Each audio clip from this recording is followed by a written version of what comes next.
à tous. Mais quel cadeau d'être là, hein. Quel cadeau. Alors, oser être soi, unleash your potential, tout un programme et en fait toute une aventure humaine. On sait souvent où ça commence, on ne sait pas où ça se termine. Moi, je sais, ça a commencé en 2008. Moi, je suis journaliste, je suis réalisatrice. Ça fait une vingtaine d'années que je fais ce métier, un petit peu partout dans le monde, surtout à la télévision, un peu à la radio, et j'adore ce métier. Mais c'est vrai qu'en 2008, j'ai eu un double déclic. Un déclic personnel et un déclic professionnel en même temps, et ça a fait le Big Bang dans mon cœur et j'ai pris la tangente.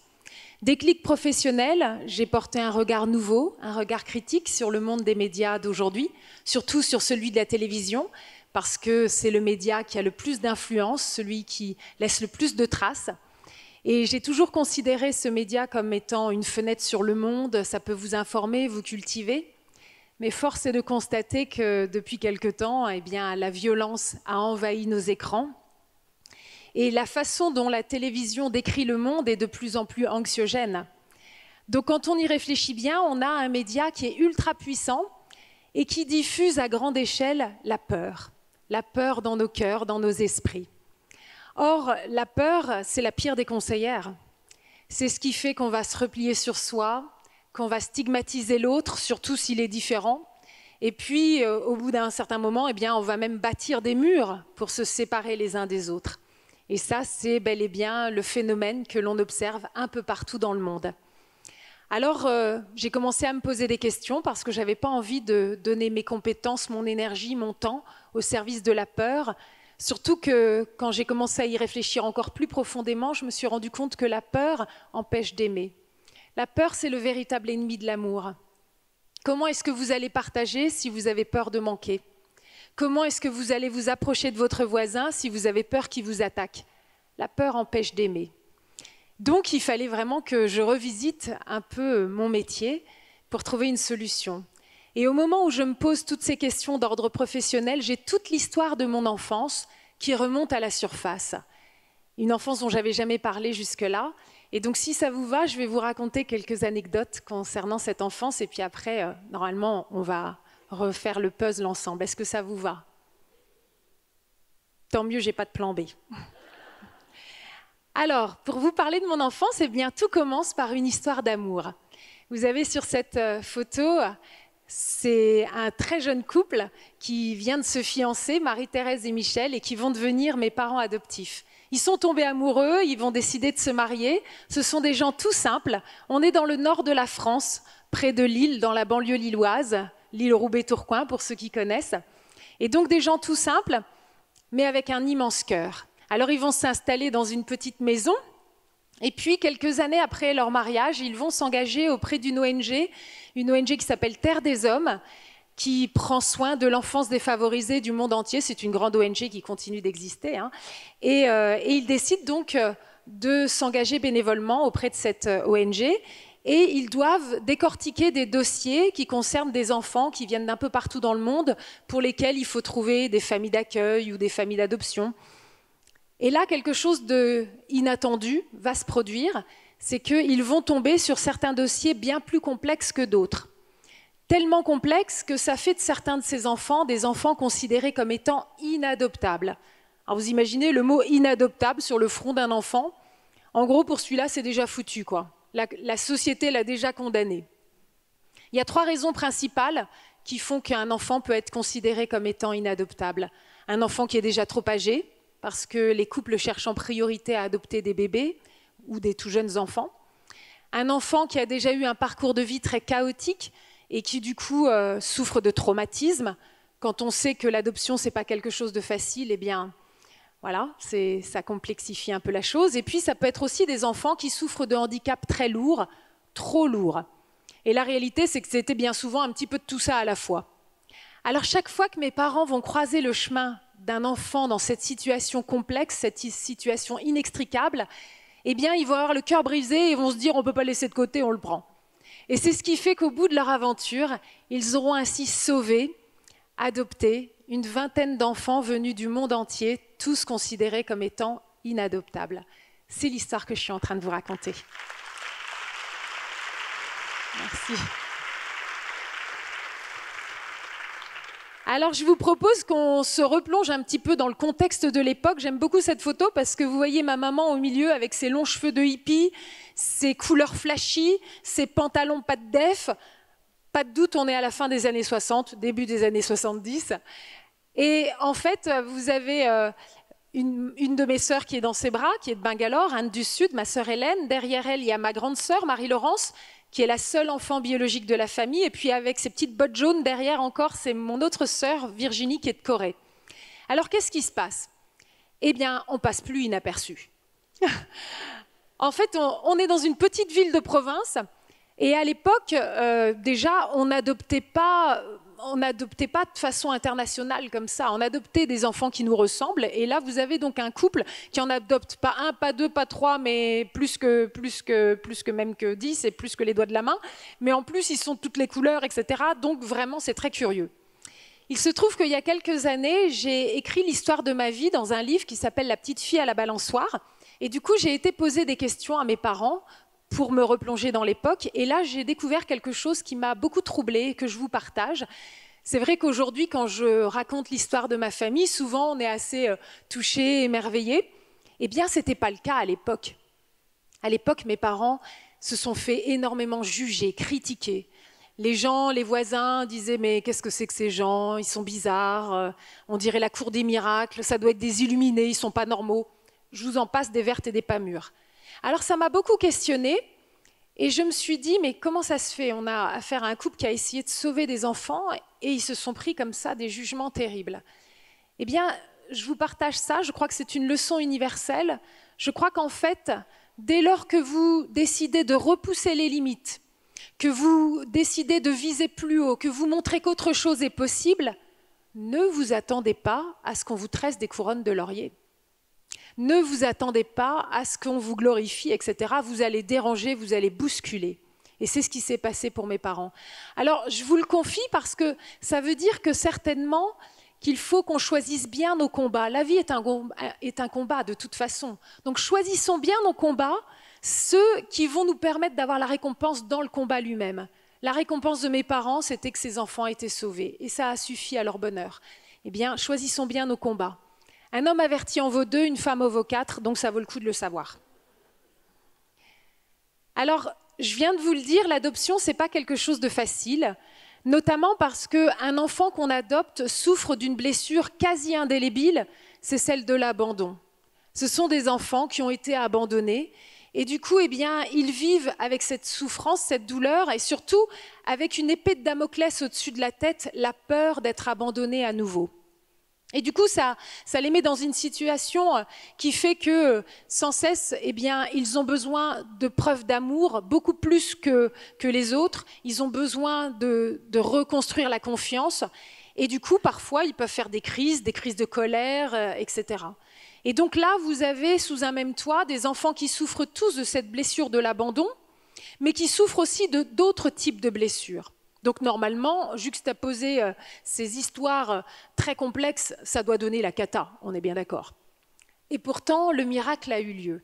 Et pourquoi? Eh bien certainement parce que nous avons reçu un immense amour de la part de nos parents, mais aussi parce que nous avons su nous aimer entre frères et sœurs. Et nous avons vraiment su nous entraider et ainsi réussir à se remettre de nos blessures. Ce que j'essaye de vous expliquer, je vais vous donner un ou deux exemples. Notamment là, vous avez sur cette photo une jolie petite blonde avec son petit tablier bleu, c'est ma petite sœur Cathy. Cathy, quand elle est arrivée à la maison, elle avait 4 ans et demi, 5 ans, et elle était toute violence. Quand vous vous approchiez de Cathy, elle vous tirait les cheveux, elle vous mordait, elle vous mettait des coups de pied, elle vous griffait. C'était juste dingue. En fait, avant d'arriver chez nous, elle avait été élevée par ses parents biologiques, et jusqu'à ce que les services sociaux s'aperçoivent qu'elle était très violemment martyrisée, battue par ses parents. Et ça, depuis sa plus tendre enfance. Alors, les services sociaux, bien sûr, l'ont retirée, mais ils ont posé des questions aux parents. Ils ont demandé, mais pourquoi est-ce que vous vous êtes montré aussi violent avec cet enfant pendant toutes ces années?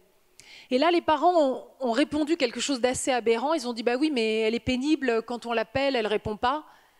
Pas étonnant, puisque Cathy est née sourde profonde. Donc non seulement Cathy vivait dans l'isolement dû à la surdité, mais en plus le seul dialogue qu'elle avait, C'était les coups qui pleuvaient sur elle. Donc pas étonnant que quand elle arrive chez nous, eh bien, le seul langage que Cathy connaît, c'est celui de la violence. Alors pendant des mois et des mois, à chaque acte de violence de Cathy, ma mère répondra par une caresse. Ça vous donne une idée de la patience, l'immense tendresse de ma maman qui n'avait pas que Cathy à s'occuper. Et voilà que quelques mois après l'arrivée de Cathy, eh bien, arrive mon petit frère Gaston. Et Gaston, lui, il arrivait tout droit du Cameroun. Et au Cameroun, quand il était tout jeune, il était tombé dans un feu, ce qui fait qu'il avait perdu totalement son visage. Sur cette photo, il a déjà subi plusieurs dizaines d'opérations de chirurgie esthétique, donc ça va déjà un peu mieux. Mais à l'époque de son arrivée, son visage, il est complètement à vif. C'est un peu comme du steak haché. Ce qui fait que ça lui donne un aspect effrayant. Dans la rue, les gens hurlaient, changeaient de trottoir, l'insultaient, lui demandaient de retirer son masque. Là encore, c'était d'une violence absolue. Ça restait un petit garçon qui faisait face avec beaucoup de courage et même souvent de l'humour. Et puis donc il arrive à la maison, et là Cathy, de loin, elle le voit et elle montre tout de suite avec des gestes qu'elle ne veut pas s'approcher de lui, qu'elle le trouve effrayant. Alors bien sûr, personne ne la force, mais pendant plusieurs jours d'affilée, à la dérobée, Cathy va observer son frère Gaston. Et peu à peu, eh bien, elle qui est sourde, elle va comprendre que Gaston, lui, il est quasiment aveugle, parce que dans le feu, il a perdu un œil et l'autre ne voit plus que quelques dixièmes. Alors, eh bien, Cathy, peu à peu, va dépasser sa peur et va s'approcher de Gaston, et puis elle va lui prendre la main et elle va lui faire visiter toute la maison. Et un amour immense de frères et sœurs a commencé à naître entre Cathy et Gaston. Et vous savez, dans le feu, Gaston, il avait perdu une partie de ses cheveux, alors derrière, ça faisait un peu comme une tonsure, vous savez, comme pour les moines. Et c'était devenu l'endroit préféré pour Cathy, pour l'embrasser. Donc vous voyez là deux destins ultra blessés. Deux enfants vraiment avec des blessures profondes qui, en se rencontrant, en découvrant l'amour l'un pour l'autre, eh bien, vont réussir à surmonter ces souffrances. Eh bien, je crois que là aussi, c'est une règle universelle pour nous tous, parce que nous vivons dans un monde blessé. Tous autant que nous sommes des êtres blessés. Et c'est bien la raison pour laquelle c'est si difficile d'aller à la rencontre les uns des autres. Vous savez, un animal blessé, on ne peut pas s'approcher de lui, il a peur. Eh bien, c'est pareil pour nous. Et pourtant, eh bien, le seul moyen de surmonter ces blessures et de les soigner, de les guérir, c'est justement dans cette rencontre avec l'autre, dans ce rapport à l'autre. Vraiment, à part pour les ermites, la solitude, ça ne nous réussit pas. On est des êtres sociables et on a besoin de ce rapport à l'autre. Alors je ne peux pas, j'ai 1000 choses à raconter sur l'histoire de ma famille, mais je suis obligée d'aller un peu vite, mais je ne peux pas ne pas vous raconter l'histoire de l'arrivée de l'ange de la famille. L'ange de la famille, mon petit frère Pierre-Vincent. On est déjà une bonne douzaine, quelque chose comme ça, d'enfants en bas âge dans la petite maison dans laquelle s'étaient réfugiés mes parents au moment de leur mariage. Donc une petite maison qui n'était pas du tout faite pour ça, qui n'était pas prévue pour cette aventure. Donc ça prouve à quel point on peut pousser les murs quand on veut accueillir. Ma mère dit toujours que le mot accueil et le mot amour, c'est la même chose. Et du coup, on est une douzaine donc dans cette petite maison quand mes parents entendent parler d'un enfant pour lequel il y a une urgence absolue. Il a déjà 2 ans et demi et il est dans une pouponnière à Tours. Et les pouponnières, c'est pour les bébés, donc ça fait longtemps qu'il a passé l'âge limite. Et donc les services sociaux n'ont rien trouvé d'autre que de transférer ce petit garçon dans une institution psychiatrique alors que cet enfant est totalement sain d'esprit. C'est à ce moment-là que mes parents entendent parler de ce petit garçon et cette situation les révolte. Alors ils décident d'aller rendre visite à ce petit garçon pour comprendre qu'est-ce qui fait que les services sociaux ne savent pas quoi faire de lui.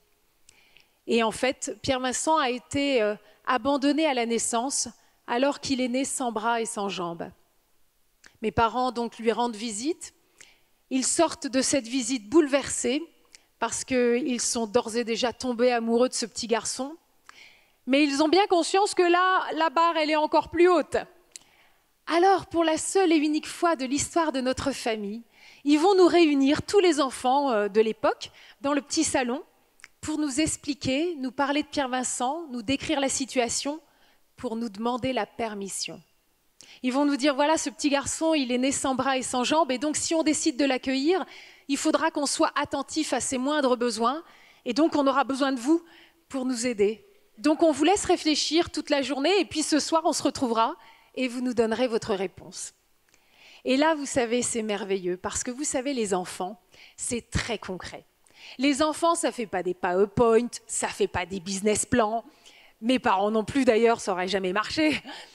Et donc je me souviens très bien qu'on est monté dans notre chambre avec ma sœur Hélène, ma sœur Cathy, ma sœur Virginie. Et puis on a pris une de nos poupées préférées et on lui a enlevé les bras et les jambes pour regarder à quoi ça ressemble. Alors de quoi on parle là?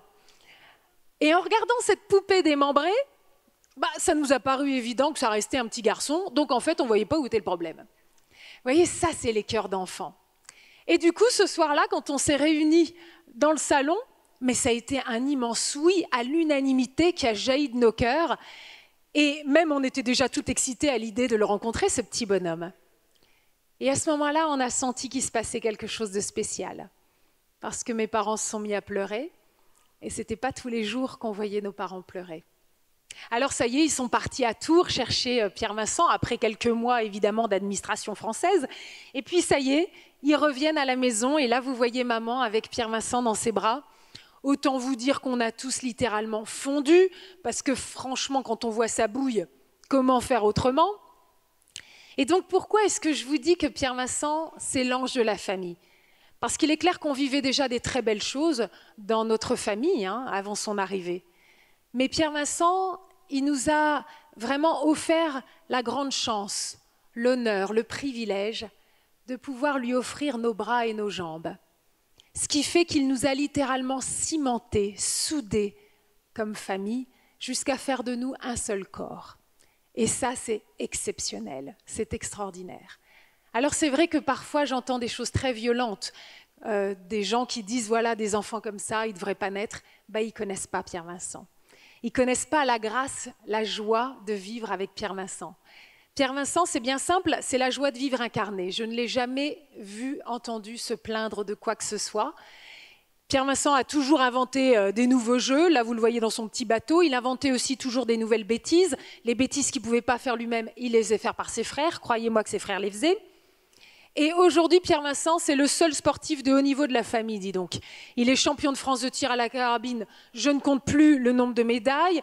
Il fait du foot fauteuil, il est en D1 de foot fauteuil, et il fait de la natation 3-4 fois par semaine. Vous voyez, tout est possible. Ça le fait, non ?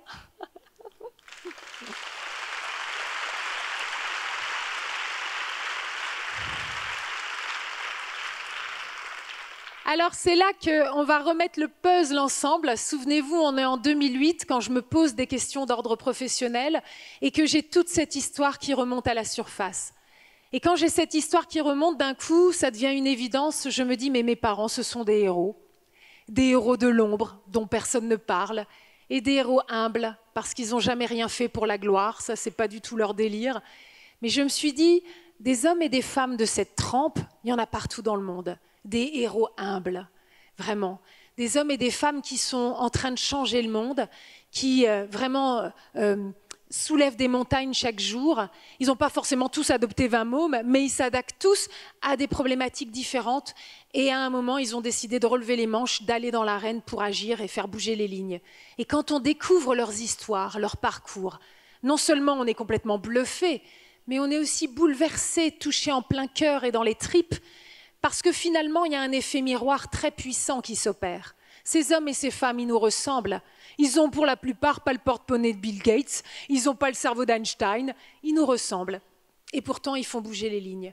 Et là, d'un coup, ça résonne profondément en nous, on se reconnaît en eux et on comprend que, en fait, si on rêve d'un monde meilleur, c'est à nous de le bâtir.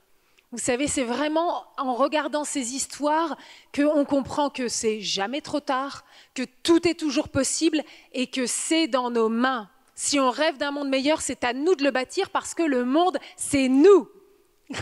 C'est chouette, non? C'est chouette. Le monde, c'est nous. Le monde, c'est nous, et donc c'est une bonne nouvelle parce que finalement, ça rend concrète notre espérance.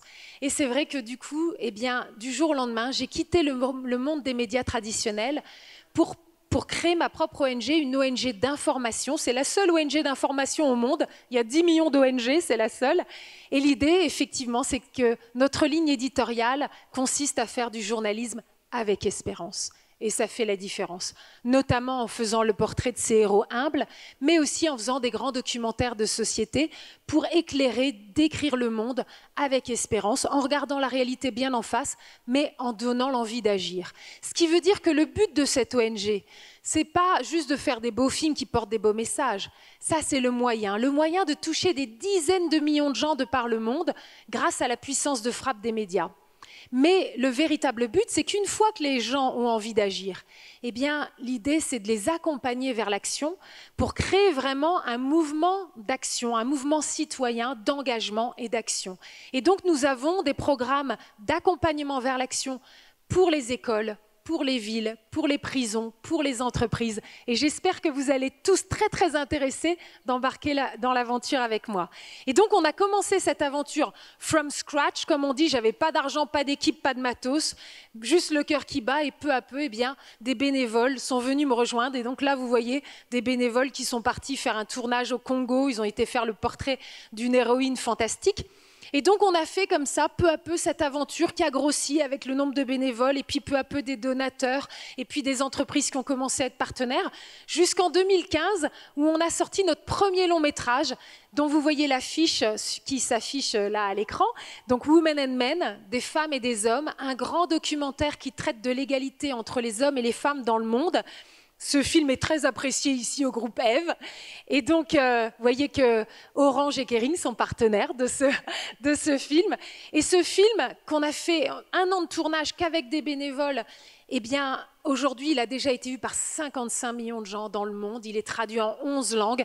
Et il a été montré aux Nations Unies à Genève, aux Nations Unies à New York, à l'UNESCO, à Matignon, à l'Assemblée nationale. C'est pas dingue, tout ça, en partant de rien.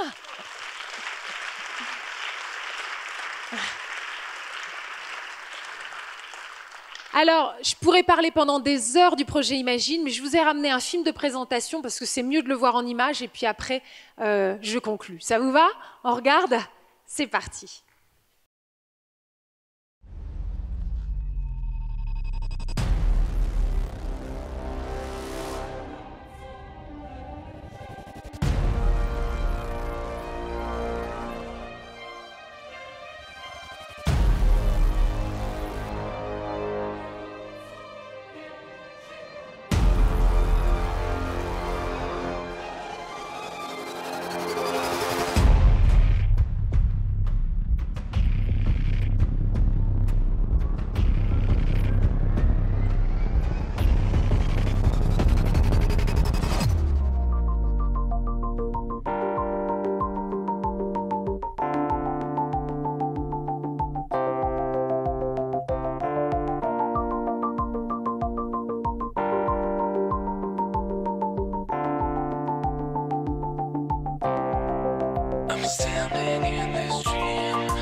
Film Women and Men, or the Femme et des Hommes, is dedicated to gender equality and the empowerment of women.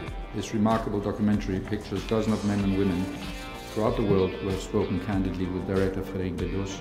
Madame Bedos makes us walk through a number of stories, some beautiful, some dreadful.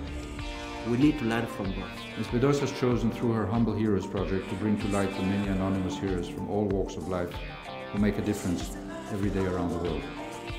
The project aims to encourage everyone to follow suit and build the best we can together. I can only agree.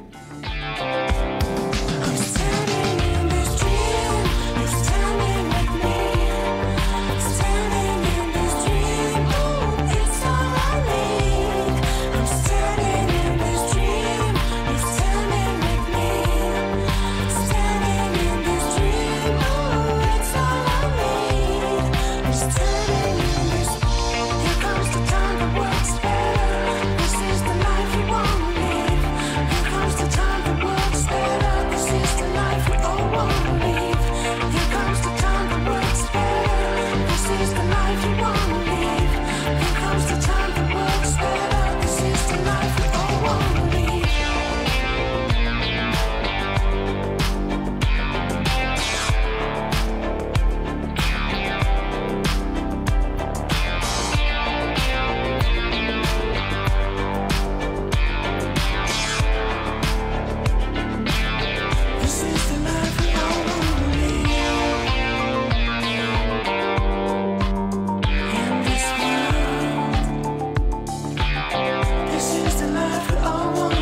And because we love Project Imagine so much,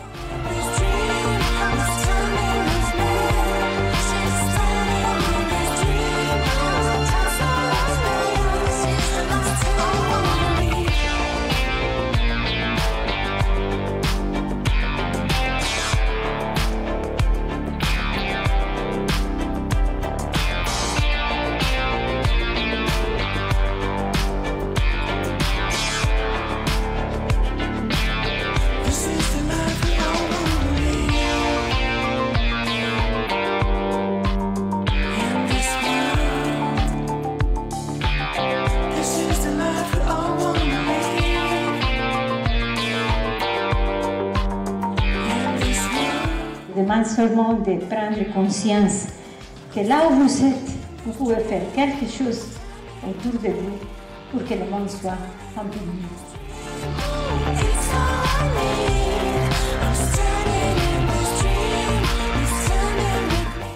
C'est là où c'est bien d'avoir cette capacité de transformer l'argent en richesse et pas juste en argent.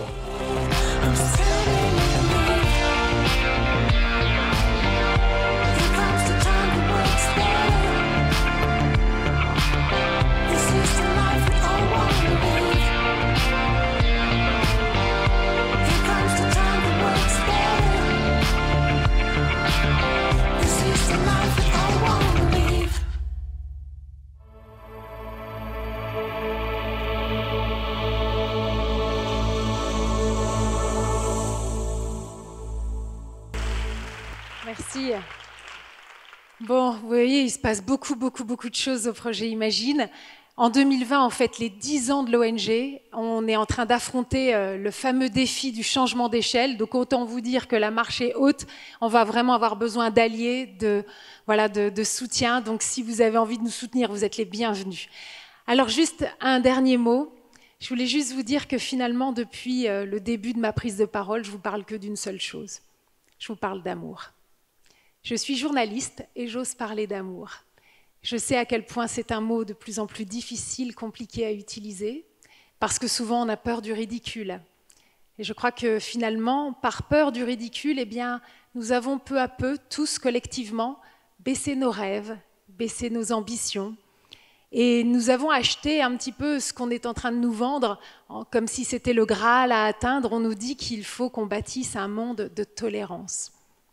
Il faut vraiment bâtir un monde de tolérance. Alors moi, je vous pose la question, qui rêve d'être toléré? Qui rêve d'être toléré? Une chose est sûre, si mes parents s'étaient contentés de nous tolérer sous leur toit, on n'aurait pas été sauvés.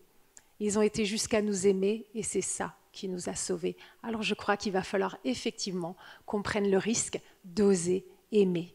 Merci beaucoup.